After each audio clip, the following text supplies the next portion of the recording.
I held the envelope between my fingers. Heavy cardstock, gold embossed letters.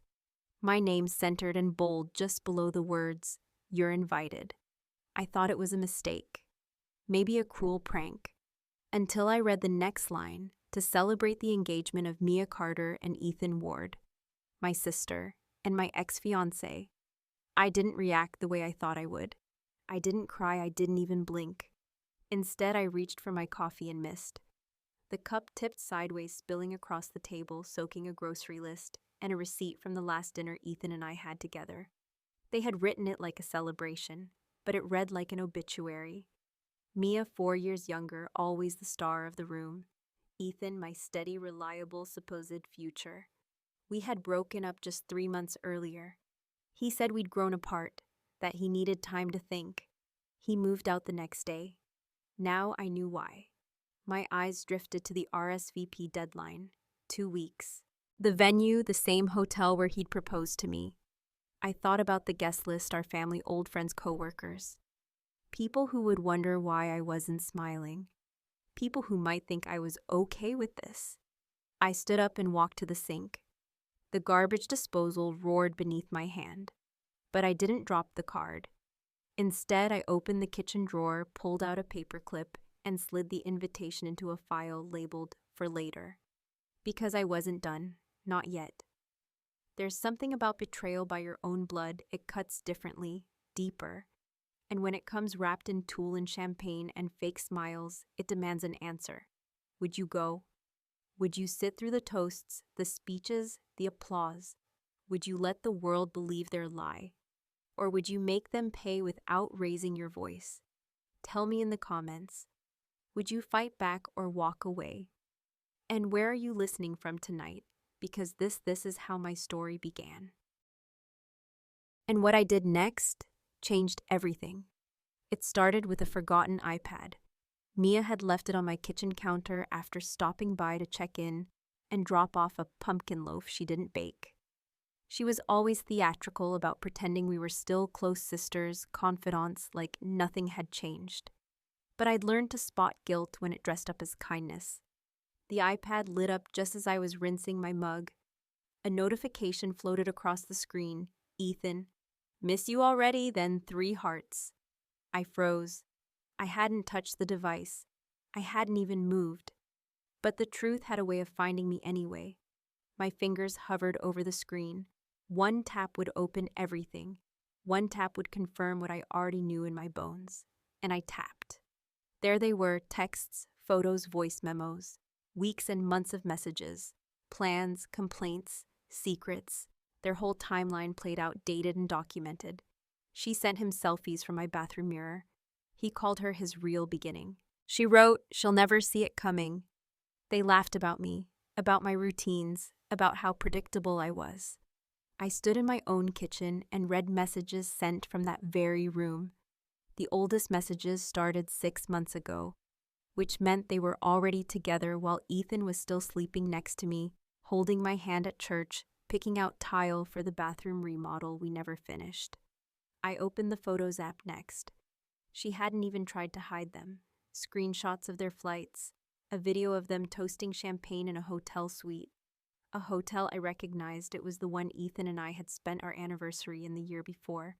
They'd gone there again, together. I should have dropped the iPad. I should have screamed. But instead I opened the Notes app and began listing everything. Dates, times, locations, facts. Cold and dry like a financial report.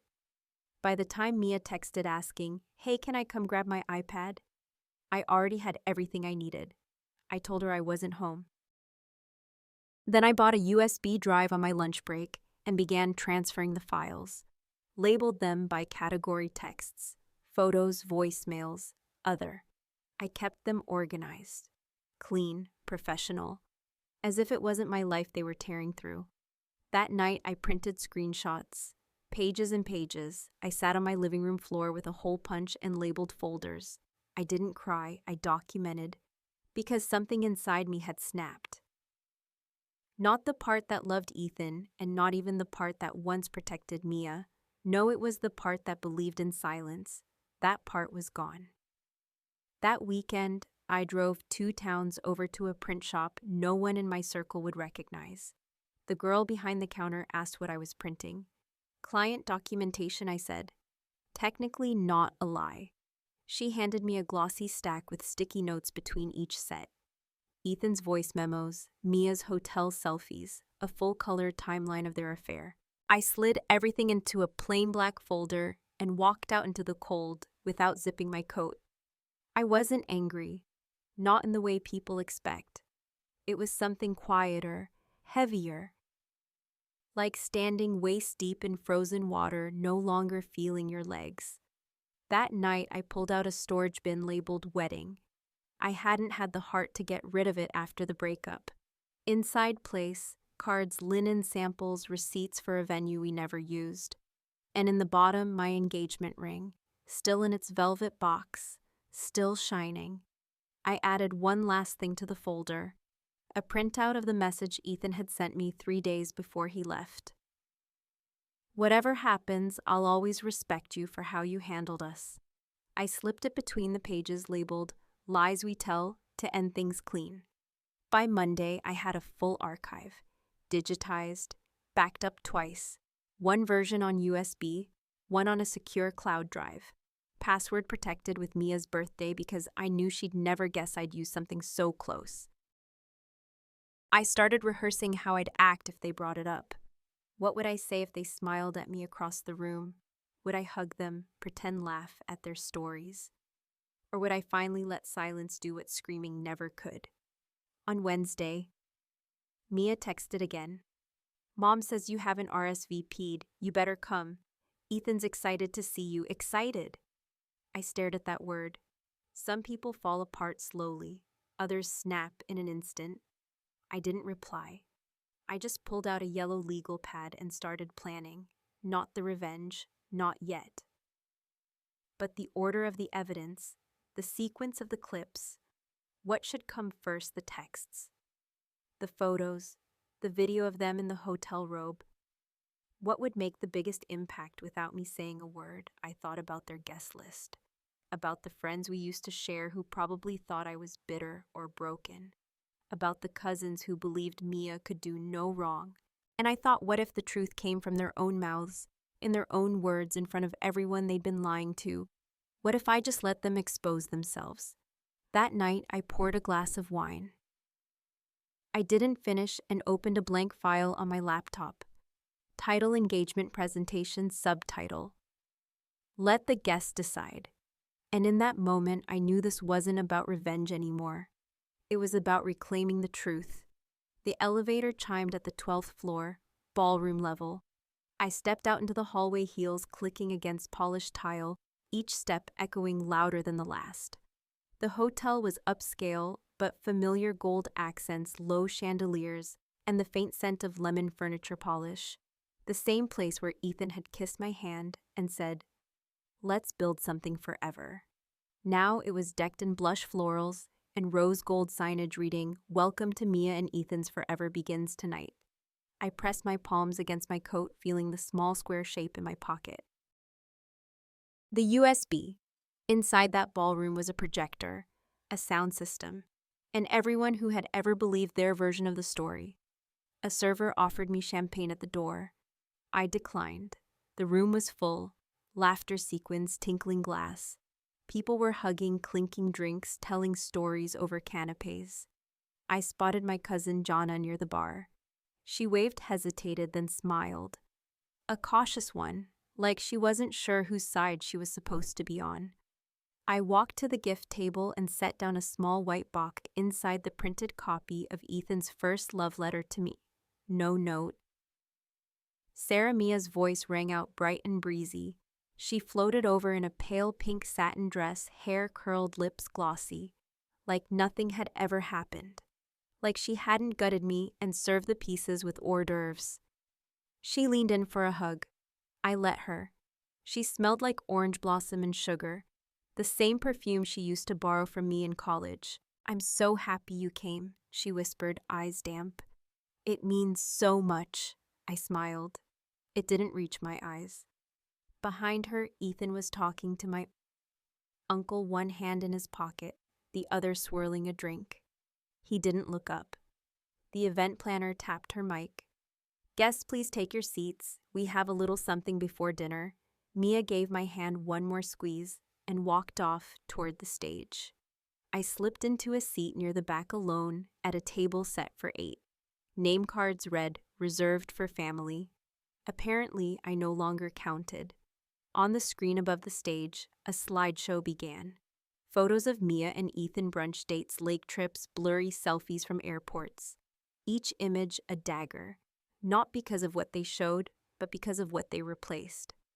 I had taken photos just like these, in those same places, with that same man, and now I was watching a rerun with a new lead actress. The crowd awed as the clip played of Ethan surprising Mia with the ring. In a field of sunflowers. The same day he told me he had a work conference out of state. I took a deep breath, hands folded in my lap. Next came the toasts. Friends, co-workers, an old neighbor. When my mother stood to speak, my throat tightened. She held her champagne flute like it was shaking in her hands. "Mia," she said, her voice thin. "You've always been my wild one. And Ethan, you've brought a calm to her that we all hoped for. Thank you for loving her, for choosing our family, our family." The words twisted. I wasn't calm. I was erased. After the applause, Mia returned to the mic. "Okay, this next part is very special. My sister, who means the world to me, is going to say a few words." A spotlight hit my table. I blinked. Mia smiled down at me from the stage, glowing with practiced gratitude. All eyes turned, and for a second I sat still. Let the silence stretch. Let them wonder. Then I stood, straightened my blazer, walked up the aisle like it was a courtroom. Mia handed me the mic, whispered "thank you" like a dare. I looked out over the sea of guests. They waited. I cleared my throat. "This won't take long," I said. Then I reached into my pocket, pulled out the USB, and turned to the tech booth. "Can you play the video labeled Legacy?" "That's the one." The screen blinked. The lights dimmed. And for the first time all night, the room fell quiet. The screen blinked once, then again, then the video started. No music, no transition, just a still image of a hotel receipt. Dated January 14th, my birthday. Murmurs rose from the crowd. Then came the video grainy footage of Ethan pouring champagne. Mia walked into frame barefoot, wearing one of those white hotel robes. She laughed and kissed him, and he said clear as crystal, "You're the only real thing in my life." The room went still. In the front row, my aunt's wine glass slipped and shattered. Someone gasped. My mother reached for her seat, her eyes wide. The footage cut to screenshots of their texts. Her "can't believe she hasn't figured it out."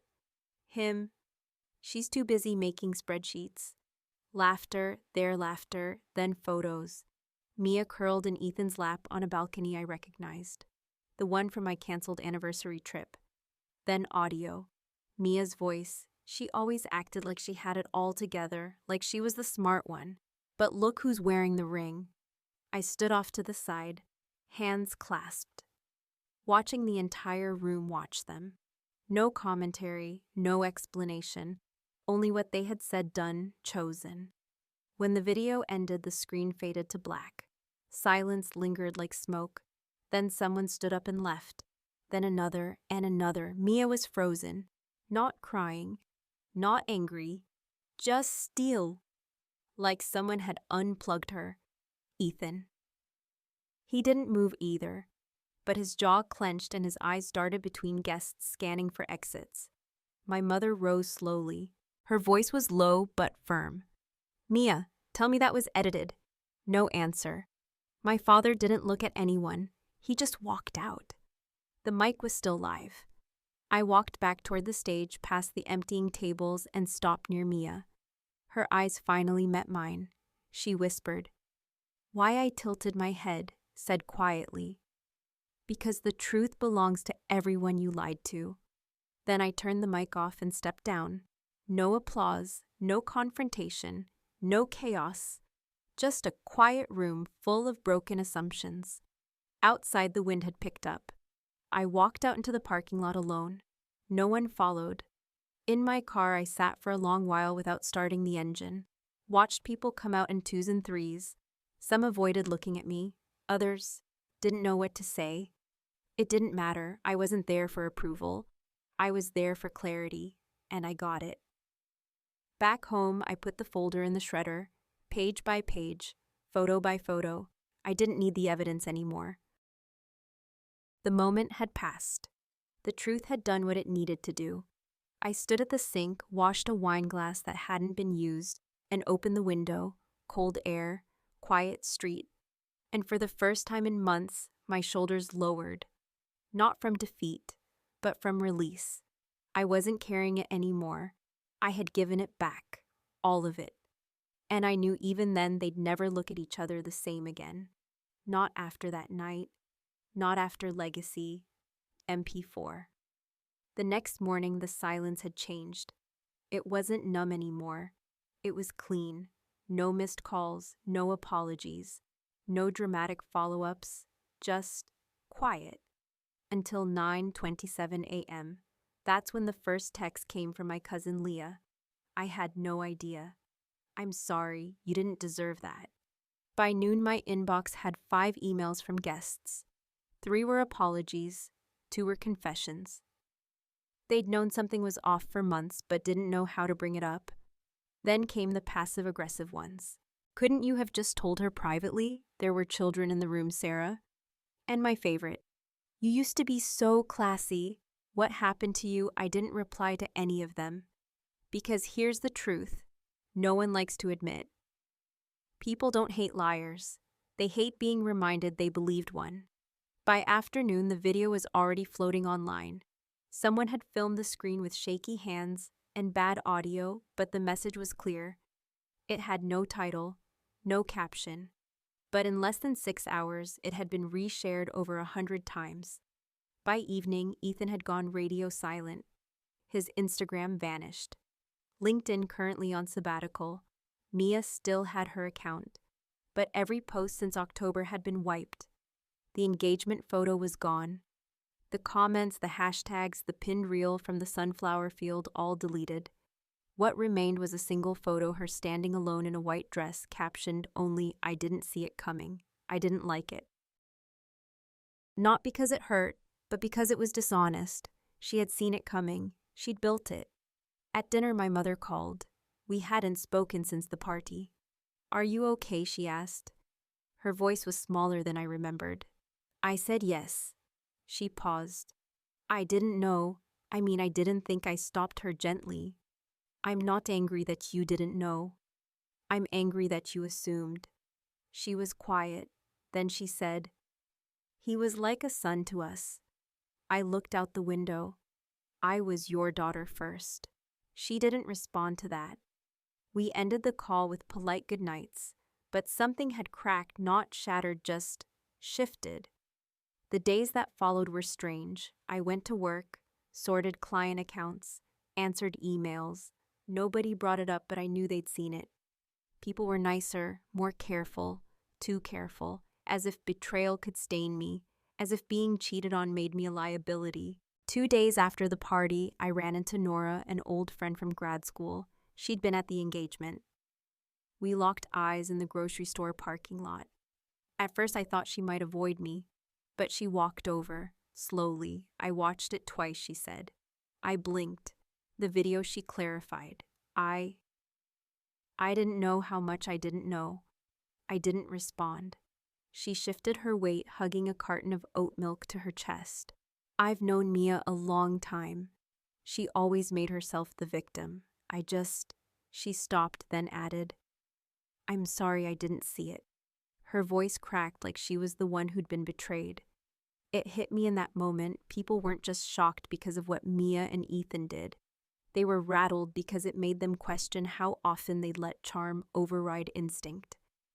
Later that week, one of Ethan's old coworkers sent me an email. "Your courage gave some of us clarity too. Things make a lot more sense now." And one of Mia's bridesmaids, Sasha, left a voicemail I didn't return. She sounded teary. If I'd known, I never would have stood beside her that night. It became clear each day my silence had been a gift to them, but the truth, that was a mirror, and not everyone liked what they saw in it. But I didn't feel stained. I felt real. One evening I opened a box from the back of my closet. It was labeled for someday. Inside were photos of Ethan and me, beach trips, Christmas, a postcard he sent from Spain. I picked one up, smiling in front of a lake in Asheville. I looked happy, but I remembered the fight we had the night before that trip. I remembered crying in the hotel bathroom while he watched TV, pretending not to hear. I stared at the photo for a moment longer. Then I shredded it, one by one, every picture, every letter. I let them go. I kept one thing, a receipt from the first dinner we ever had, because even stories that end badly still have a beginning worth remembering. It's been 12 months, 1 year since the projection, since the champagne soured and the applause turned to silence, since every face turned toward the screen and saw what I had carried in silence for far too long. It's strange how quickly everything changed and how slowly healing came. I live in Durham now, just 40 minutes from Raleigh, but I might as well have moved to another country. The air feels different here, quieter, gentler. No one knows me by my mistakes or by my last name. My apartment is small, 3rd floor, no elevator, no guest bedroom, no curated gallery wall. Just me, a cat named Murphy, and a tea kettle I've grown oddly attached to. In the mornings, the light spills across the kitchen counter exactly the way I always imagined it would when we dreamed of buying our forever house. But there's no me anymore, just the version of myself that's still standing. I started my own firm last February. Financial planning for women, especially those who've had their security pulled out from under them by someone who said, "Trust me." It's called Valen Partners, but there's only me. The inn is for all the women I meet who are rebuilding, who are still in court, still learning how to open emails without flinching, still unsure how to look in the mirror and call what they see enough. Clients don't come through ads. They come through whispers. She'll listen. She won't judge. She's been there. And they're right. I know what it's like to sit in a room full of people who clap for your replacement, to feel like the villain in a story someone else rewrote while you were still healing. I know how betrayal seeps into everything, your posture, your laughter, your sleep. I also know how to come back from it. Not with rage, not with drama, but with truth. And the kind of quiet that says, "You don't get to rewrite me. Mia hasn't reached out. People tell me that's sad, but I don't think so. I think we both learned who we are when the mask came off." Last I heard, she moved to Charlotte. She works with nonprofits now. They say she's turned a new leaf. I hope she has. But I don't think about her much anymore. Not with anger, not even with pain. Just distance. Ethan emailed me once, 6 months after the engagement party. "You were always going to outgrow me." I just sped it up. No apology, no ownership, just a line meant to make himself feel poetic. I didn't respond. Some people confuse silence with defeat, but for me, silence is power. Silence is choosing not to carry what doesn't belong to you anymore. My mom came by last month. She brought an apple pie. She still stumbles over the subject, but she tightened the screws on my bookshelf and asked about my clients. That was her way of saying I see you. And it was enough. Last weekend I went to a friend's wedding, her second. Nothing extravagant, just fairy lights, soft jazz, and people who knew the road she walked to get there. When she gave her toast, she said, "Sometimes healing doesn't look like peace. Sometimes it looks like truth." And for a second, I had to look away, because I felt every word settle into the hollow parts I didn't know still ached. I'm not the same woman who once froze at a kitchen table with cold coffee and a warm lie in her lap. I'm not waiting for a proposal or an apology or a sister who might call. I'm not waiting at all. I am building, steady, soft, sharp when I need to be, exactly where I'm meant to be. If you've ever had to rebuild your life after someone you trusted broke it apart, I want you to know this.